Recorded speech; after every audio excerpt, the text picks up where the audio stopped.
separate. But first off, and this is my team I'm most hyped on right now, the Dallas Mavericks. They won tonight. They're 31-21. That pushed them up to the 7th seed, passing Golden State. I've watched a lot of basketball in my day, and they're just built. I'm sorry, I'm looking down at some stats I wrote down. But with Dirk Nowitzki, he's always been the only scorer there. The year they won the championship 3 years ago, and I don't know if people remember this, Dallas is the last team to win the championship, not named Miami Heat. He'd have been to the championship the last 3 years, and that first year when they got there, they lost, so they lost to the Mavs. But even that year, Mavs just got hot shooting. Peter Stojakovic, Jason Terry, JJ Barea. And the difference between that and this year is they had Jason Kidd, which was a facilitator, which I think was big. And I think Tyson Chandler was huge and won Defensive Player of the Year that year. Now he's at New York. But now this year they got Samuel Dallenberg and Brandon Wright, who are both different big men, but both fill all the needs. So they make up for Tyson Chandler and maybe more. Has two guys. So that's filled. Jose Calderon, who's the starting point guard for Spain during the Olympics and the World National Championships, very underrated. He was for the Raptors the last couple of years, and he had no talent around him. But he put up like some triple doubles. He put up like 15 plus assists.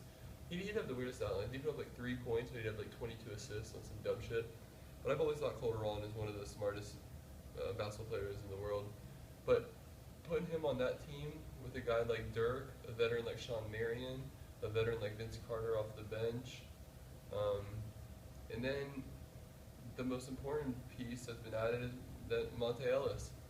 And Monte Ellis came over from Milwaukee. He was over in Milwaukee 1 year after starting his career at Golden State. Monte Ellis is known as one of the best pure scorers in the league. But what that did for Dirk was that's taking pressure off Dirk. Dirk didn't have to. Dirk should have his best shooting season ever, and I think the reason is because he feels he has other people around him that can score and he can trust. I don't think he's ever had anyone around him that he actually trusted could score consistently with the ball in their hands. He had guys like Jason Terry, but Jason Terry you have to pass to. He can't create his own shot. Long story short, with Calderon, the teams that in the playoffs too, that always, like the Spurs.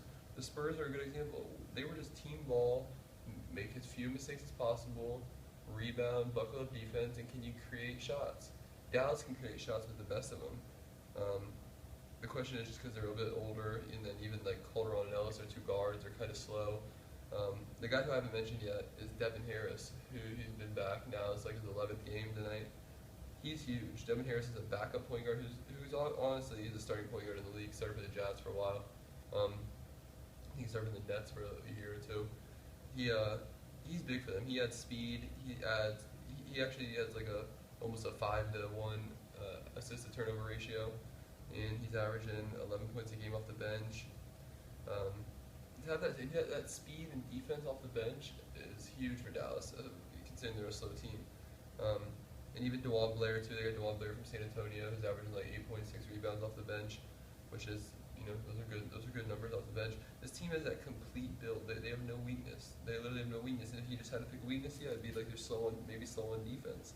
But if you can fix that, which they can fix that, and they also play a zone. Dallas is the only team other than I think Milwaukee who plays a zone, and that zone can go a long way. These NBA teams, if they run into whoever it is, say the Grizzlies. Grizzlies, they make them shoot the three. They're going to beat them in a 7-game series easy.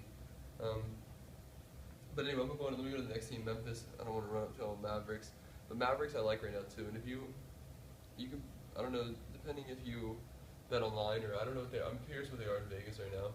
But I just got them at 75-1. It was weird actually. They were on a 4-game winning streak before this game tonight. I bet them. I got them at 60-1. For some reason, I went to bet them.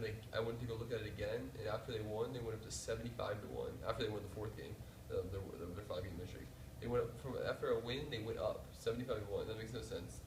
These bookmakers must be idiots, or they really just think no one's paying attention to Mavericks because no one's talking about them, which I don't understand. But I think they'll start getting talked about now, and now they're on a 5-game win streak. Long story short, they're still at 75-1 to win the championship, 35-1 to win Western Conference. That 35-1 Western Conference is nice. I did both, but anyway, the other team from the West, I'm gonna just cover them quickly. The Grizzlies. They're 27-23, sitting outside the West right now. At number 9 seed, It looks like right now with Phoenix, the way they're playing, they're going to stick in. Dallas is going to stick in. Looks like it's Golden State's spot to lose. They got like a 3-game lead over the Grizzlies at this point. I think the Grizzlies are tougher. The second half of the season, I think they could easily steal that spot. I could really see the Warriors after such a great start um, falling out of the playoffs. Also, Grizzlies are 27 and 23, and they're 2-3 in their last 5 games. But Mike Conley hasn't played the last 5 games, so that's huge. Mike Conley's their point guard. He makes the team run. Anyway, so basically they were 25 and 20 when Conley got hurt. So that I feel they go 4-1 instead of 2-3 without Conley. Conley's like he's the main guy who he doesn't get the credit he deserves. So Grizzlies and Mavericks are the two teams that a lot of people aren't talking about, who I'd say are the two sleeper teams in the West. Or not even sleeper in my opinion. I think they're still giants, but sleepers in the sense they're just quiet. Over in the East is interesting because the East has so many. Starting at Raptors at the 3 seed, 26-24, Atlanta 25-24, Wizards 25-25, Bulls 25-25. I mean, you have 4 teams from 3 to 6, 4 teams that can literally switch in one night. Bulls go to 3 and Raptors go to 6 all in one night. Wizards are at 5, they go to 3. But so I like all those teams really. I think Raptors, Atlanta, Wizards, Bulls are all interesting teams in their own way. But I'm going to say the Wizards right now are the team I think are dangerous and can make a big impact in the East. They're 5-4 in their last 9 games. I wanted to throw this out there, and because 5-4 in the last 9, but their 5 wins are spectacular. They won at Phoenix, at Golden State, beat Thunder at home, beat Blazers at home, and who was the last one? Oh, okay, yeah. And then I forgot, because so one of their losses was to San Antonio in overtime, which was, that was the other one, by the way. The 5th one was Sacramento, which was tonight.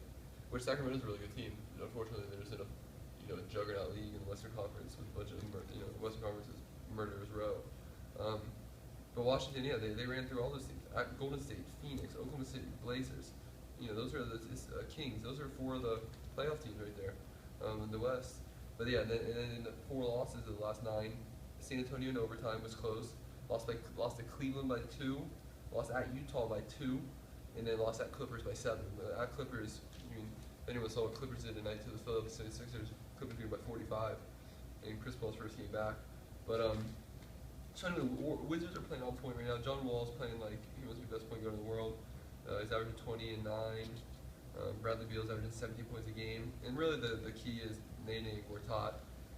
Gortat's always been a hustle player. Nene's always been a hustle player. I don't know why people were really sleeping on him. When they made that trade for Gortat, I thought that was a great trade. Anyway, I didn't know it was going to be this good, but the East is interesting. Like I said, Wizards, if I were going to pick another team that right there, I would go Raptors, but I'm going to stick with Wizards for now. The other team in the East that I picked, and this is my kind of sleeper, I guess. They're the number 9 seed sitting on the outside, the Pistons. They're 21 and 29 right now. Basically 1 game out, or half game out. Bobcats are at the 8th seed at 22 and 29. Yeah, Pistons 21-29. Pistons are on a 2-game winning streak, beating Brooklyn, beating Denver, 2 pretty good teams. But which is funny, they won 2 in a row and they just fired their coach today, Maurice Cheeks. But I think that was due anyway. I really think the Pistons. I saw in their last 6 games they're 4-2. And 4-2, one of their losses was at Miami by 6, where they fought hard, and the other one was at Orlando. And Orlando just beat the Pacers and the Thunder back-to-back at home at Orlando. So at Orlando isn't really that bad of a loss at this point. Pistons lost at Orlando, but then again, just the Pacers just did, and Thunder, two of the 3 best teams in the league. So, and even before the 4-2, the last 6, Pistons lost some games, but they were really close. There was like three games in a row that were like 2 points or they were really close. Brandon Jennings is getting all on. He had like 35 the other night. Josh Smith is looking focused. Andre Drummond, one of the most underrated young guys in the league, averaging 13 rebounds a game, 13 and 13 actually, double. I see Pistons getting into playoffs, and I think Pistons are a dangerous team. Real talk. They got weapons everywhere. That's what people thought when they made this team. Or when they signed Josh Smith and Brandon Jennings in the offseason. With Brandon Jennings, Rodney Stuckey, Josh Smith, Greg Monroe, Andre Drummond, shit, he can beat anybody.